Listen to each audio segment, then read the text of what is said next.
Υπάρχουν, λένε οι πληροφορίες μας, διάφορες εκθέσεις που έλεγαν ότι ο νεαρός έπρεπε να συλληφθεί, να παρουσιαστεί ενώπιον δικαστηρίου, εν πάση περιπτώσει να πάει σε ένα σοφρονιστικό ίδρυμα ή να το δει ένα ψυχίατρος. Και έχω μια πληροφόρηση, κύριε Αγγελίδη, ότι για 2 μήνες τον αναζητούσε στη Λάρνακα η αστυνομία. Το θεωρώ λίγο περίεργο 2 μήνες να μην βρίσκουμε η αστυνομία μας. Δηλαδή, ένα νεαρό τον οποίο αναζητούσε για 2 μήνες για να παρουσιάσει ενώπιον δικαστηρίου. Μετά θα πάω και στη δικαστική εξουσία, γιατί η πληροφόρηση μου είναι αρκετά καλή. Ναι, δηλαδή υπάρχει η θέση ή ο ισχυρισμός ότι αν η αστυνομία δεν ανταποκρίθηκε στην περίπτωση του 17χρονου. Για 2 μήνες τον έψαχνε η αστυνομία στη Λάρνακα και δεν τον έβρισκε. Κοιτάξτε, εκείνο το οποίο θέλω να πω, δεν γνωρίζω αυτή τη συγκεκριμένη λεπτομέρεια. Εκείνο το οποίο θέλω να πω είναι ότι το συγκεκριμένο πρόσωπο, το οποίο ήταν όντως μια δύσκολη περίπτωση, απασχόλησε την αστυνομία με διάφορες υποθέσεις από το 2010. Υπήρχε και περίπτωση συγκεκριμένα μέσα στον Ιούλιο του 2013 που του είχε απαγγελθεί ποινή από το δικαστήριο 3 μήνες φυλάκιση. Υπήρχε αργότερα τον Ιούνιο του 2014 άλλη ποινή, η οποία ήταν με αναστολή, φυλάκιση με αναστολή. Και πληρώθηκε και εγγύηση πρόσφατα, κύριε Αγγελίδη. Εκείνο το οποίο θέλω να πω είναι ότι απασχολούσε διαρρήξεις, κλοπές, ληστείες και άλλες υποθέσεις. Η τελευταία πληροφόρηση που είχαμε ζητήσει άμεση καταχώρηση από το δικαστήριο ήταν μία περίπτωση η οποία ήταν υπόθεση διάρρηξης, κλοπής και κλοπής αυτοκινήτου και ζητήθηκε άμεση καταχώρηση και απορρίφθηκε το αίτημα μας από το δικαστήριο. Δεύτερη περίπτωση, κλοπή μετάλλων με άλλα πρόσωπα μέσα στον Οκτώβριο του 2014 και πάλι απορρίφθηκε το αίτημα. Τρίτη περίπτωση, κλοπή αυτοκινήτου πρόσφατα αρχές του Νοεμβρίου του 2014 και πάλι απορρίφθηκε το αίτημα της αστυνομίας για άμεση καταχώρηση. Για το συγκεκριμένο θέμα. Απορρίφθηκε εννοείται από το δικαστήριο. Από το δικαστήριο. Για το συγκεκριμένο θέμα είχαν ασχοληθεί αξιωματικοί και μέλη της αστυνομικής διευθύνσης Λάρνακας.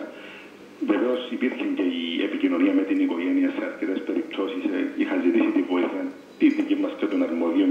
Η τελευταία φορά ήταν έξω με εγγύηση 2.000 ευρώ, κύριε Αγγελίδη, αν γνωρίζετε. Η τελευταία περίπτωση. Εξ όσων θυμούμε ήταν αυτή η περίπτωση.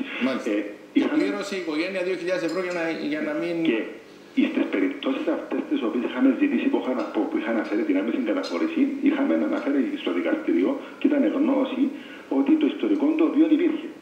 Και ασχολήθηκαν αρκετοί με αυτό το θέμα και επί της κοινωνικής ευημερίας από πλευρά δική μας, τουλάχιστον και σε κάποιες περιπτώσεις που δεν υπήρχε καταγγελία, που υπήρχαν πληροφορίες για την ενδεχόμενη εγκληματική ενέργεια, έχοντας υπόψη την επικίνδυνοτητα του προσώπου, γίνονταν συγκεκριμένες ενέργειες και οδηγίες προς τους ανακριτές όταν αντιμετωπίζουν υποθέσεις στο συγκεκριμένο πρόσωπο, είτε να ολοκληρώνονται αμέσως και να προχωρούν για οδηγίες και στο δικαστήριο.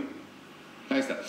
Είναι αλήθεια, κύριε Αγγελίδη, ότι, και θα μας τα πει η κύριε Σουμπά αυτό, ότι λόγω του ότι ήταν ανήλικος σε τέτοιες περιπτώσεις υπάρχει πρόβλημα σοφρονισμού, δεν υπάρχει ίδρυμα για νεαρούς, διότι ξέρω ότι υπάρχουν κάποιοι ανήλικοι οι οποίοι μπορεί να είναι στην ανοιχτή φυλακή, δεν είναι? Κοίταξε, καταρχήν να αναφέρω ότι σε περιπτώσεις που έναν πρόσωπο είναι κάτω των 16 χρόνων και αρχίσει, υπάρχει εμπλοκή του σε οποιαδήποτε υπόθεση, μιλώ για μία υπόθεση, όχι σε αυτές τις περιπτώσεις, γίνεται μια σύσκεψη και ενημερώνονται οι υπηρεσίες κοινωνικής ευημερίας, η αστυνομία που έχει διερευνήσει την υπόθεση, μελετάται η υπόθεση, ζητείται έκθεση του Γραφείου Ευημερίας για την οικογενειακή κατάσταση του προσώπου και ο φάκελος προθέτει στην νομική υπηρεσία και δίνονται οδηγίες ως προς το χειρισμό, αν θέλετε, την παρακολούθηση του προσώπου αυτού. Σε αυτή την περίπτωση, αυτό που είχε γίνει παλιά στο παρελθόν, στη συνέχεια, όταν δεν υπήρχε ένα αποτέλεσμα και έγιναν πάρα πολλές προσπάθειες, οι υποθέσεις προχωρούσαν στο δικαστήριο. Οπότε και με την έννοια. Ναι, αλλά κύριε Αγγελίδη, δεν είναι για σας που το λέω, το λέω για το δικαστήριο. Εάν υπάρχει έκθεση του Γραφείου Ευημερίας που λέει και υπογραμμίζει την ανάγκη, τονίζει την επικινδυνότητα του προσώπου και τονίζει την ανάγκη ότι αυτό το παιδί, αυτό το 13χρονο, 15χρονο, 17χρονο σήμερα που έκανε φόνο, θα πρέπει να βρεθεί τρόπος είτε να σταλεί σε σοφρονιστικό ίδρυμα, είτε να πάει σε ψυχίατρο, είτε. Και η απόφαση του δικαστηρίου είναι 3,5 μήνες με αναστολή και 2.000 ευρώ τα καταβάλει ο πατέρας ή η μάνα για να είναι έξω. Είναι ένα θέμα. Βλέπω ότι υπάρχει μια αντιμετώπιση η οποία κάπου δεν λήφθηκε υπόψη σοβαρότητα. Κύριε Κουσουπά, θέλει να πείτε κάτι? Η σοβαρότητα του προβλήματος. Αυτό θέλω να πω. Θα μπούμε σε άλλη διάσταση, κύριε Μιλωνά. Θα μπούμε σε όλες τις διαστάσεις. Δεν θέλω να σας διακόψω, όμως εγώ και θέλω να ακούσω ο κύριος Αγγελίδης και πιστεύω θα συμφωνήσει. δεν νιώθω ότι είναι σωστός τρόπος να συζητούμε τώρα δημόσια όλα τα θέματα που προσωπικά δεδομένα αυτού του παιδιού και αυτής της οικογένειας, να κάνουμε εμείς δίκη δημόσια ο καθένας τι έγινε και τι δεν έγινε. Αντιλαμβάνομαι το ρόλο του δημοσιογράφου και εγώ δεν θα μπω σε αυτό. Ήταν μια περίπτωση πως πολύ γνωστή σε εμάς. Ένα πολύπλοκο, πολυδιάστατο περιστατικό εφήβου που πολλές υπηρεσίες αρμόδιες το γνώριζαν. Υπήρχαν θέματα που δεν θέλω εγώ να μπω σε αυτή την παγίδα να πω, που αν μαθευτούν, δεν είμαι εδώ να ενοχοποιήσουμε ένα ιδεχθές έγκλημα που έγινε από ένα 17. Όχι, ενοχοποιούμε το σύστημα. Κάποιο πρόβλημα υπάρχει. Συμφωνώ. Το σύστημα είναι ένοχο. Το σύστημα είναι ένοχο. Και ποιο είναι το πρόβλημα, με αφορμή αυτό το νεαρό. Συμφωνώ. Με αφορμή αυτό το περιστατικό πρέπει να δούμε τι δεν γίνεται τόσα χρόνια σωστά, τι λέμε τόσα χρόνια ότι πρέπει να γίνουν. Επαναλαμβάνω για να κλείσω το πρώτο κομμάτι και λυπούμε για διακόψα τον κύριο Αγγελίδη. Δεν θεωρώ ότι είναι σωστό να μπούμε σε όλες τις λεπτομέρειες εδώ, αυτή τη περίπτωση, ή σε άλλα μέσα. Και έχει γίνει δυστυχώς από σελίδες κοινωνικής δικτύωσης πάρα πολύ άσχημα. Εσείς τα κανάλια δεν το έχετε κάνει έτσι και δεν θέλω εδώ να το κάνουμε. Τι έγινε και γιατί δεν έγινε, παρόλο που βλέπω τον στόχο που οδηγεί η συζήτηση που κάνουμε, αυτό να αφαιθεί στο δικαστήριο. Όμως, λέω εγώ, και δεν θα πω λεπτομέρειες που αν τις έλεγα θα δίνει άλλη εικόνα για αυτό το παιδί, αλλά δεν θα τις κάνω σήμερα, διότι ξέρουμε για ποιο μιλούμε. Αυτή η περίπτωση είχα κάνει πάρα πολλές παρεμβάσεις.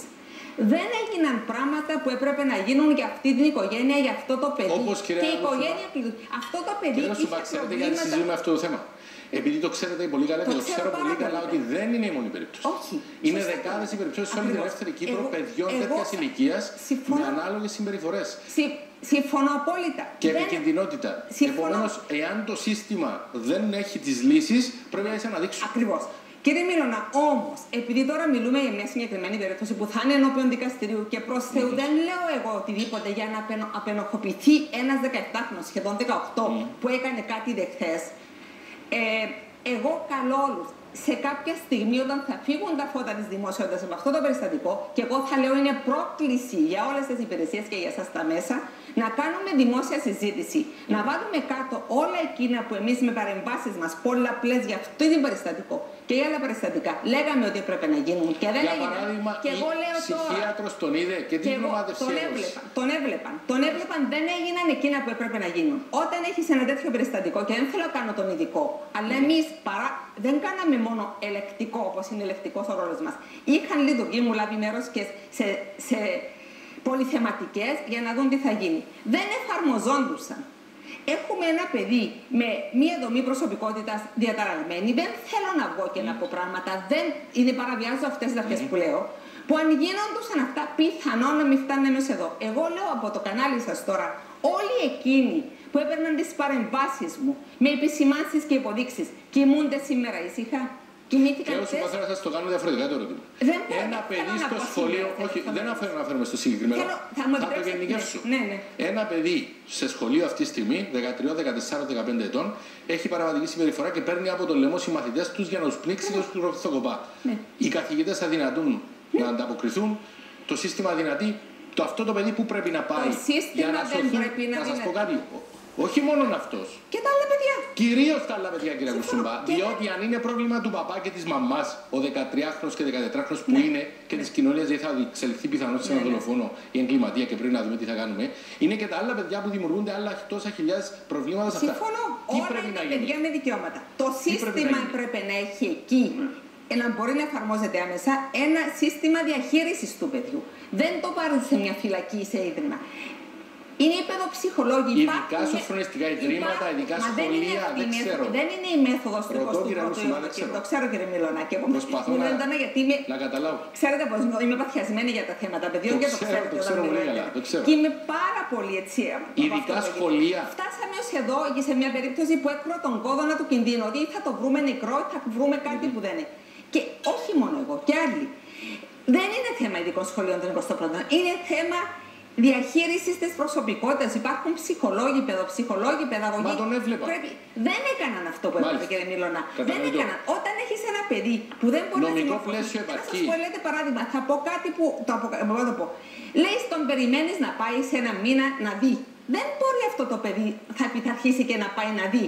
τον θεραπευτή που τον έβλεπε. Υπάρχουν άλλα μέτρα. Επίσης. Μα 2 μήνες τον έψαχναν και Δεν είναι έτσι. Ξέρω, η πληροφόρηση είναι πολύ σωστή. Κοιτάξτε, 2 μήνες η αστυνομία τον έψαχναν. Αλλά κρυβόταν. Φτάσαμε εδώ. Εσείς το είπατε από 13 χρονών. Όλοι εκείνος ο χειρισμός. Από τότε εννοείται μέχρι σήμερα. Βεβαίως χάθηκε. Δεν χάθηκε χτες. Κύριε Αγγελίδη, δυστυχώς δεν έχω πολύ χρόνο. Αντιλαμβάνομαι ότι δεν είναι πρόβλημα της αστυνομίας. Γι' αυτό είπα ότι θα φορτώνουμε τα πάντα. Ναι. Θέλω να προσθέσω κάτι. Συμφωνώ με την κυρία Κουσούμπα, γιατί στο τέλος, σχολιάζοντας αυτή την υπόθεση που φυσικά έχει διορθώσει δημοσίευση ότι είναι και είναι σοβαρό το θέμα, να μην προκαλέσουν ζημιά και σε άλλες παρόμοιες περιπτώσεις. Ναι, εκείνο το οποίο θέλω να πω είναι ότι ίσως από την εμπειρία μας, γιατί και να είμαστε ειλικρινείς, παίρνουμε και αρκετά παράπονα και προσωπικά και άλλα μέρη της αστυνομίας που ζητούν βοήθεια οι γονείς σε τέτοιες περιπτώσεις αυτής της παρεκκλίνουσας συμπεριφοράς και προσπαθούμε μέσω των δικών μας των μηχανισμών αλλά και με το γραφείο ημερών να βοηθήσουμε. Σε κάποιες περιπτώσεις μπορώ να πω ότι είχαμε κάποια αποτελέσματα. Σε κάποιες άλλες όμως δεν μπορέσαμε γιατί ίσως χρειάζεται κάτι περισσότερο. Εγώ θα έλεγα ότι ίσως. Αυτό ψάχνουμε εμείς από την εκπομπή της αστυνομίας. Ναι, ναι, κυρία Κουσούμπα, εκτός από την διερεύνηση των υποθέσεων, προχωρούμε και λίγο περισσότερο όσον αφορά στην προσπάθεια μας να βοηθήσουμε αυτά τα. Πρόληψη εννοείται. Ναι.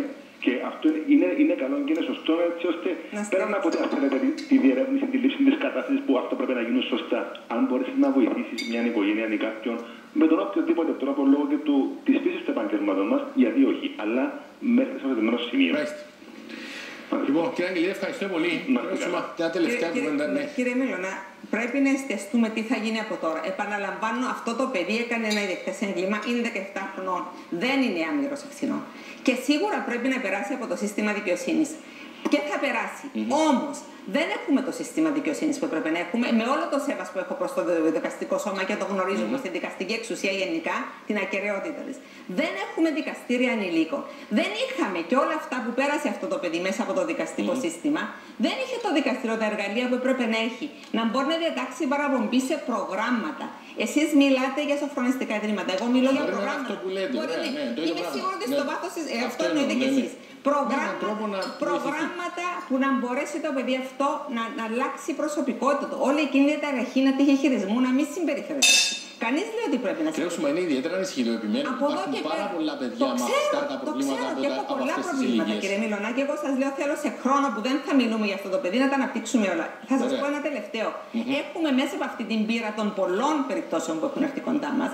Και με την εμπειρία που έχω και τη συνεργασία και με το Συμβούλιο της Ευρώπης και τα Ηνωμένα Έθνη, έχουμε κάνει μια δουλειά 2 χρόνων. Ετοιμάσαμε ένα ολοκληρωμένο σχέδιο για δικαιοσύνη ανηλίκων, όπου έχει πρόνοιες για προληπτικά προγράμματα και για τα παιδιά πριν τα 14, που μπορεί να κάνουν, που δεν έχουν ποινική ευθύνη κάτω από τον ποινικό κώδικα, αλλά μπορεί να κάνουν παραβατικές πράξεις.